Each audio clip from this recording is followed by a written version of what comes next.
In this video, I'm going to discuss the upcoming potential global recession, what might happen to the housing market in Singapore, and discuss what can you do to be prepared for it. Before I dive in on how Singapore might be impacted, I need to explain to you the background first. And this is a serious matter because Prime Minister Wong even made a video saying that I quote, "We are entering a new phase, one that is more arbitrary, protectionist, and dangerous," and he is also asking Singaporeans to brace ourselves for more shocks to come. So what happened? Well, unless you have been living under a rock, you might see on the news that there's a lot of concerns that we are going to enter a global recession. Trump, as the current US president, recently announced tariffs on all countries with different percentages depending on the trade deficit between that country with United States. Many of the Asian countries got between 24 to 49%, although Singapore did get the lowest bracket, which is 10%, most likely because we import from the US more rather than exporting goods there. But other countries, for example, China, got a whopping 34% on top of the previous 20% announced earlier. Even the European Union, that in the past considered the US as top ally,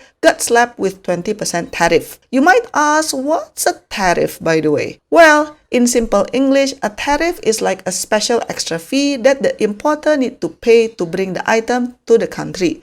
So, for example, if a foreign winemaker produces a $50 wine and they want to export it to the United States, let's say the tariff rate is 10%. 10% times $50 is $5. So, the total price of the US business who imports the wine is $55 per bottle. Contrary to what Trump claims, when tariffs are implemented, it is the importer in the US who needs to pay the tariff, not the foreign country who produces the wine to begin with. If the profit is still enough, scenario A might happen where the company might absorb the $5 tariff and still charge the consumer the old price of $50.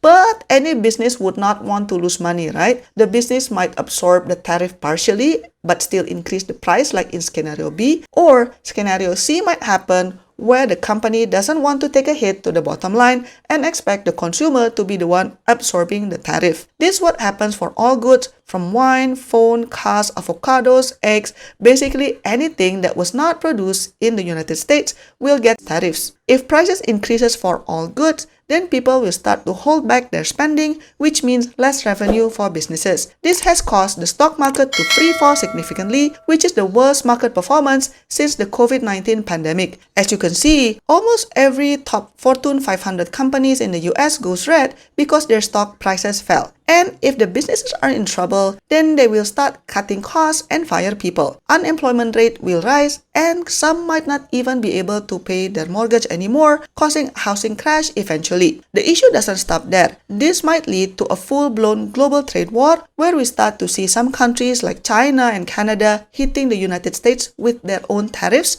and the EU is even considering barring some US companies from operating in Europe. And Australia's official statement said that what US did is not the act of a friend. PM Wong himself said that there are wider consequences if other countries adopt the same approach and start to trade using their own terms country by country, then Singapore will be squeezed out because of our heavy reliance on trades. And given that Donald Trump was just sworn in this January, he is still the president pretty much for the next 4 years. What's even crazier is that he has openly stated that he's trying to find a way to be the president again for the third time beyond the 2-term limit stated in the US Constitution. So this uncertainty might not go away anytime soon. You might ask, well, what does this have anything to do with Singapore? This might impact Singapore from different angles. The first one is unemployment rate might rise. Okay, so when the world goes through a global recession, Singapore gets impacted too. As you know, there are plenty of multinational companies that have offices here, but if their overall global portfolio is in trouble,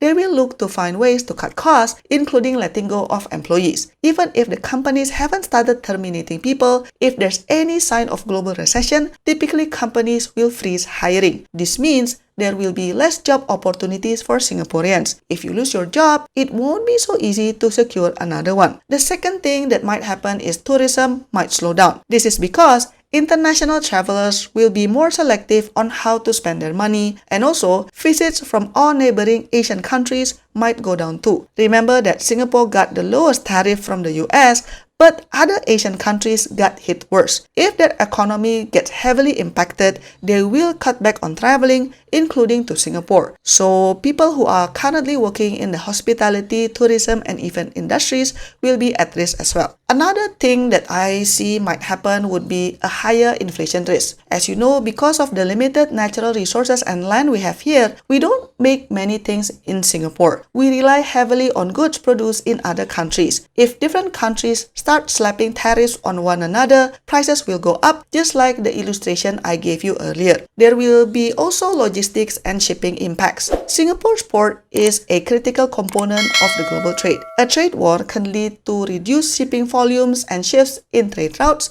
negatively affecting Singapore's maritime industry. But you might ask, what's the impact on the housing market in Singapore? Okay, when the world goes through a global recession, the housing market usually takes a hit as well. Think of it this way: when everybody's feeling the pinch, houses get affected too. Here's a simple rundown of what tends to happen. Number one, people lose jobs and then money get tight. Recession means companies are struggling and sadly people will lose their jobs. When you don't have a steady income, buying house or paying your mortgage becomes really hard. And then the next thing that will happen is that fewer people buying houses. Because of job losses and money worries, fewer people are in the market to buy houses, which means there are more houses for sale than there are people wanting to buy them. The next thing that will happen is house price volatility. When there are more sellers than buyers, prices tend to go down because sellers might have to lower their prices to attract buyers, and sometimes they have to lower them by a lot. In some cases, this can lead to what's being called as a housing crash,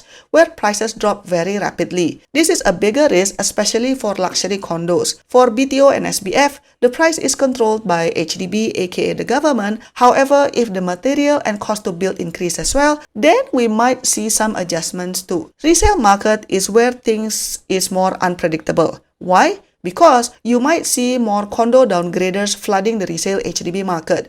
Even with the 15 months wait after they sell their condo, eventually that waiting time will be over. This means condo downgraders, people who do not have enough budget to buy a private property, or just any buyer who cannot get a BTO or SBF, most likely will opt to buy a resale HDB. Hence, there is actually a chance HDB resale prices might actually increase during a recession. The next thing that might happen is foreclosures might increase. Some people will not be able to keep up with their mortgage payment, which means foreclosures is in the horizon. If you borrow from a bank, this means the bank takes back the flat, then sells them off, which adds even more houses to the market. However, if you are using HDB loan and you are struggling to pay it, I suggest you contact HDB, as there are some financial assistance measures to help you before eviction is on the table. In summary, a global recession does have a domino effect on the housing market, as we have seen in past recession. So what can you do as an everyday person? I highly recommend that you start setting aside an emergency fund if you haven't got one. The conventional wisdom is to have at least 6 to 12 months buffer, but of course, the more the better. Make sure you also have the necessary insurance to protect you and your family, such as health insurance, fire insurance, etc., to mitigate a catastrophic event that can put you in financial trouble. I would also recommend you to diversify your income streams. For example, have a side hustle that requires nothing or almost no capital investment, or learn or upgrade your skills that can earn you more money.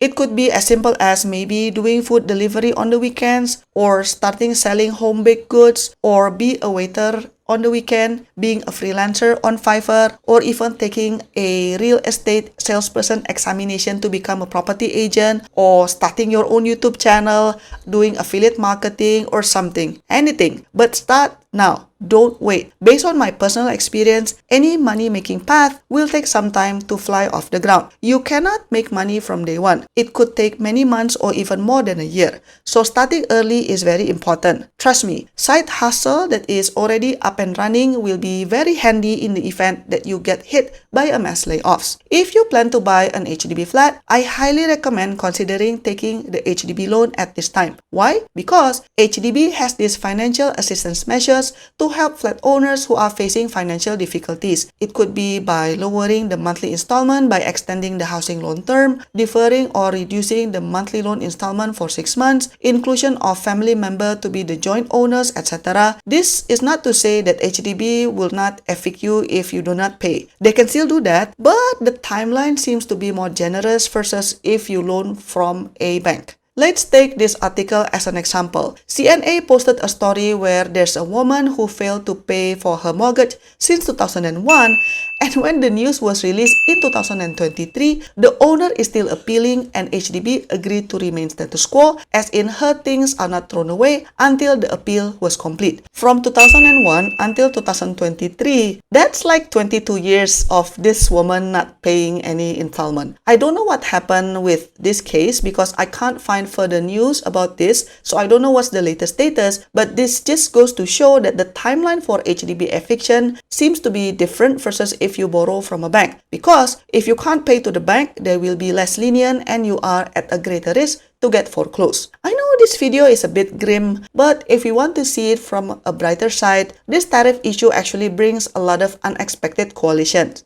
So for example, suddenly China, Japan, and South Korea set aside their differences and work closer economically, or countries who exported to the US in the past will look for other markets to ship their product to. As Singapore generally maintains a good relationship virtually with most countries, I believe that even though the situation with the US is uncertain, Singapore will be nimble enough to navigate our way through.